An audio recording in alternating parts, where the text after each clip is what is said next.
Please subscribe, like, and share. It really helps us out. And of course, if you have any questions, comment below, and we will answer you as soon as we can. Hi, and welcome to another video in our series on IGCSE Economics. This is Unit 7, Part 2. In today's lesson we will be learning about population dynamics. If you haven't seen our previous videos, click on the card above. The world population reached 1 billion in around 1804 and 2 billion by 1927. By 2010 the world population had reached almost 7 billion and is expected to grow to 9 billion by 2050. Around 90% of all these people will live in countries currently considered as developing. But, in economics, how do we measure population? What metrics do we use? Firstly, let's look at the dependent population. People in work and who are economically active produce goods and services for those who are not. The dependent population of a country includes the very young, school children, students, housewives and old-age pensioners.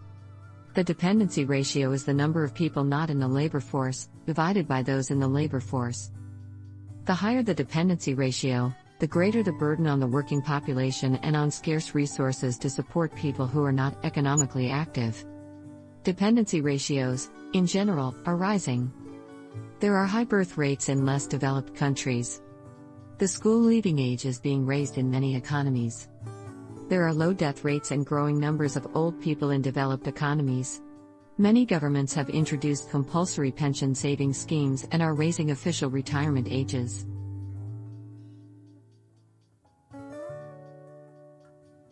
What causes population growth? The natural rate of population growth is equal to the number of births minus the number of deaths. Population growth is determined by fertility rates, which is the number of children per adult, minus fatality rates. Birth rates and mortality rates are, in turn, determined by a combination of factors.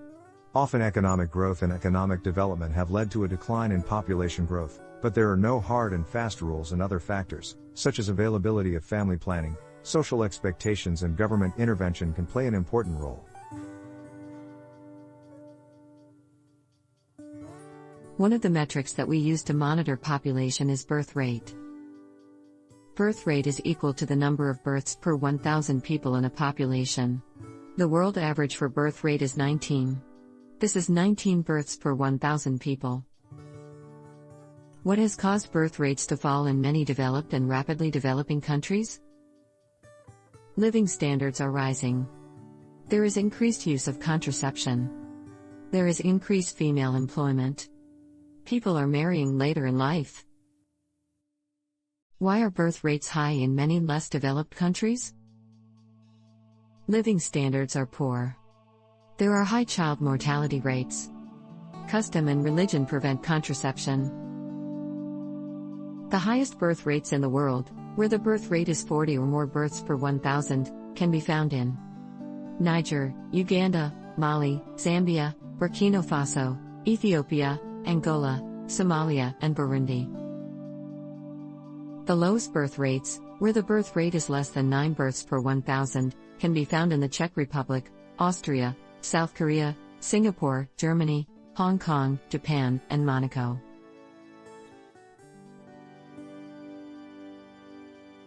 Now let's look at death rates. The death rate is equal to the number of deaths per 1,000 people in a population. Factors that affect death rates are living standards, quality and availability of healthcare, natural disasters and wars. Highest death rates in the world, where the death rate is 15 or more deaths per 1,000 are in Angola, Afghanistan, South Africa, Nigeria, Russia, Ukraine, Chad, Guinea-Bissau, Lesotho, and the Central African Republic. The lowest death rates, where the figure is less than 3 deaths per 1,000, are in St. Martin, Jordan, Turks and Caicos Islands, Bahrain, Qatar, Kuwait, and the United Arab Emirates. Another way that a population grows is through net migration. This is when the immigration into a country is greater than the emigration out of a country. Immigration is where people are coming into a country. A good way to remember this is that it starts with an I. This is the same as in. What is affected by net inward migration? It increases the working population. It increases the demand for housing, schools, healthcare, and other public services.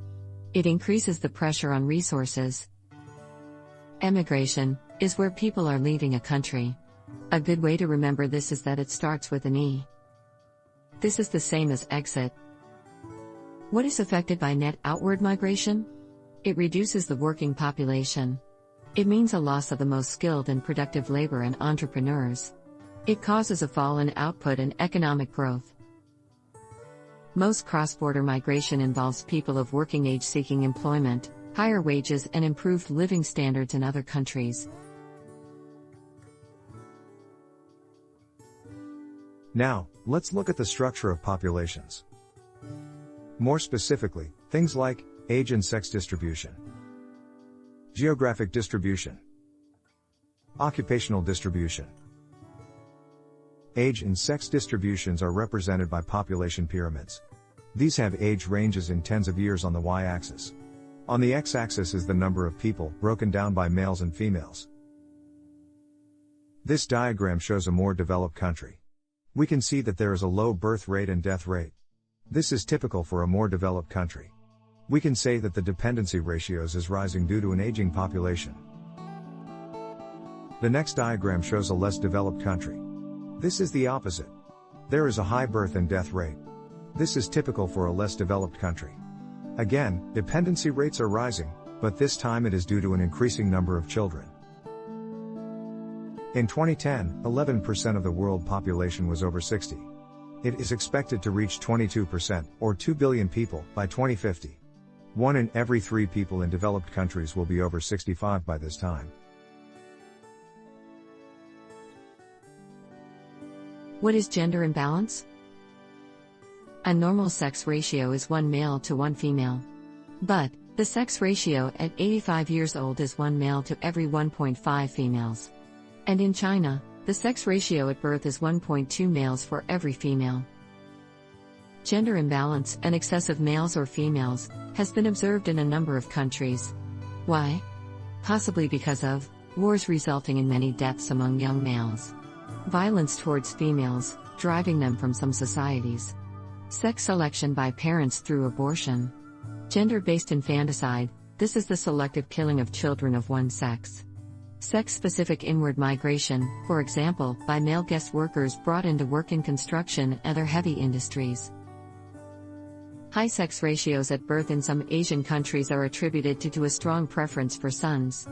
This will affect future marriage patterns and fertility patterns, resulting in fewer births in future and an aging population. It is worth noting that large numbers of male expatriates working in the petrochemical industry in Qatar has resulted in recent times of having almost 2 males to every female. How does population density look around the world?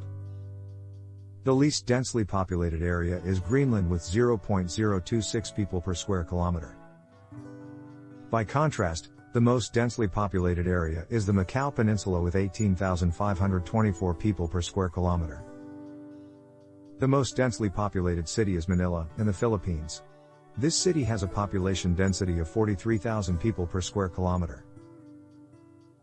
Around half the world's population currently live in urban areas.